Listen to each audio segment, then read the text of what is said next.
ನಮಸ್ತೆ friends, welcome to my channel Ranju's kitchen time. ಇವತ್ತು ನಾನು ಮದುವೆ ಮನೆ ಶೈಲಿಯಲ್ಲಿ ತುಂಬ ಸಾಫ್ಟ್ ಆದಂತಹ ಮತ್ತು ಕಡಿಮೆ ಸಮಯದಲ್ಲಿ ಮಾಡ್ಬೋದಂತ ಸಬ್ಬಕ್ಕಿ ಇಡ್ಲಿನ ಯಾವ ರೀತಿ ಮಾಡೋದು ಅಂತ ತೋರಿಸ್ತಾ ಇದ್ದೀನಿ. ತುಂಬ ಈಸಿ ಫ್ರೆಂಡ್ಸ್, ತುಂಬ ಕಡಿಮೆ ಸಮಯದಲ್ಲಿ ಮಾಡ್ಬೋದು. ಬಾಯಲ್ಲಿಟ್ರಂತೂ ಕರ್ಗೋಗ್ಬಿಡುತ್ತೆ ಈ ಇಡ್ಲಿ.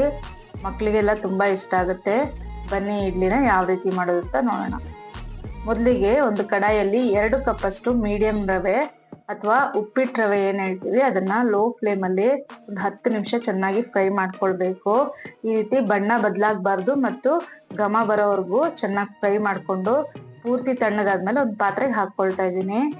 ಈಗ ಅದಕ್ಕೆ ರಾತ್ರಿ ಇಡೀ ನೆನ್ಸಿಟ್ಟಂತ ಸಣ್ಣ ಸಬ್ಬಕ್ಕಿ ಏನ್ ಬರುತ್ತೆ ಅದು 1 ಕಪ್ ಅಷ್ಟು ಅರ್ಧ ಕಪ್ ನೀರ್ ಜೊತೆಗೆ ಸೇರಿಸ್ಕೊಳ್ತಾ ಇದ್ದೀನಿ. ಅದಾದ ನಂತರ ಅದಕ್ಕೆ ಅರ್ಧ ಲೀಟರ್ ಅಷ್ಟು ಮೊಸರನ್ನ ಹಾಕೊಂಡು ನೀಟಾಗಿ ಮಿಕ್ಸ್ ಮಾಡ್ಕೊಳ್ಬೇಕು. ನಾವು ಸಬ್ಬಕ್ಕಿ ಮತ್ತೆ ಮೊಸರು ಹಾಕಿದ್ಮೇಲೆ ಇಮಿಡಿಯೇಟ್ ಆಗಿ ಮಿಕ್ಸ್ ಮಾಡ್ಕೊಳ್ಬೇಕು, ಇಲ್ಲ ಅಂತಂದ್ರೆ ರವೆ ಬಂದು ಗಂಟಾಗುವಂತ ಚಾನ್ಸಸ್ ಇರುತ್ತೆ. ಈಗ ಚೆನ್ನಾಗಿ ಮಿಕ್ಸ್ ಮಾಡ್ಕೊಳ್ಬೇಕು, ಗಂಟಿಲ್ದಿರೋ ರೀತಿ ಮಿಕ್ಸ್ ಮಾಡ್ಕೊಂಡು ಒಂದು 15ರಿಂದ 20 ನಿಮಿಷ ತಟ್ಟೆ ಮುಚ್ಚಿಬಿಟ್ಟು ಹಾಗೆ ಎತ್ತಿಡಿ. ಅದಾದ ನಂತರ 15 ನಿಮಿಷ ಆದ ನಂತರ ಒಂದು ಕಪ್ಪಲ್ಲಿ ಅರ್ಧ ಟೀ ಸ್ಪೂನ್ ಅಷ್ಟು ಅಡಿಗೆ ಸೋಡಾ, ರುಚಿಗೆ ತಕ್ಕಷ್ಟು ಉಪ್ಪು, ಸ್ವಲ್ಪ ನೀರನ್ನ ಹಾಕೊಂಡು ನೀಟಾಗಿ ಎಲ್ಲ ಕರಗಿಸ್ಕೊಂಡು ನಾನು ಈ ರವೆ ಮಿಕ್ಸ್ಚರ್ ಏನಿತ್ತು ಅದಕ್ಕೆ ಹಾಕೊಳ್ತಾ ಇದ್ದೀನಿ. ಹಾಕೊಂಡು ನೀಟಾಗಿ ಮಿಕ್ಸ್ ಮಾಡ್ಕೊಳ್ಳಿ. ನನಗಿಲ್ಲಿ ಈ ಮಿಕ್ಸ್ಚರ್ ಬಂದು ಸ್ವಲ್ಪ ಗಟ್ಟಿ ಅಂತ ಅನ್ನಿಸ್ತು, ಹಾಗಾಗಿ ಇದಕ್ಕೆ ಒಂದು ಅರ್ಧ ಕಪ್ ಅಷ್ಟು ನೀರನ್ನ ಮತ್ತೆ ಸೇರಿಸ್ಕೊಳ್ತಾ ಇದ್ದೀನಿ. ನೀವು ನೋಡ್ಕೊಂಡು ಬೇಕಂದ್ರೆ ಹಾಕೊಳ್ಳಿ, ಇಲ್ಲ ಅಂತಂದ್ರೆ ಪರವಾಗಿಲ್ಲ.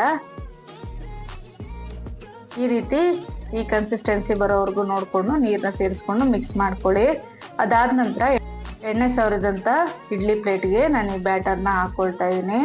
ಹಾಕೊಂಡು ಪಾತ್ರೆಯಲ್ಲಿ ಆಲ್ರೆಡಿ ನೀರನ್ನ ಕುದಿಲಿಕ್ಕೆ ಇಟ್ಟಿದ್ದೆ. ಈಗ ಇಡ್ಲಿ ಪ್ಲೇಟ್ನ ಇಟ್ಟು ಮುಚ್ಚಳ ಮುಚ್ಚಿ ನೀವು 15 ನಿಮಿಷ ಬೇಯಿಸಿದ್ರೆ ಸಾಕು. ತುಂಬಾ ಬೇಗ ಆಗೋಗ್ಬಿಡುತ್ತೆ.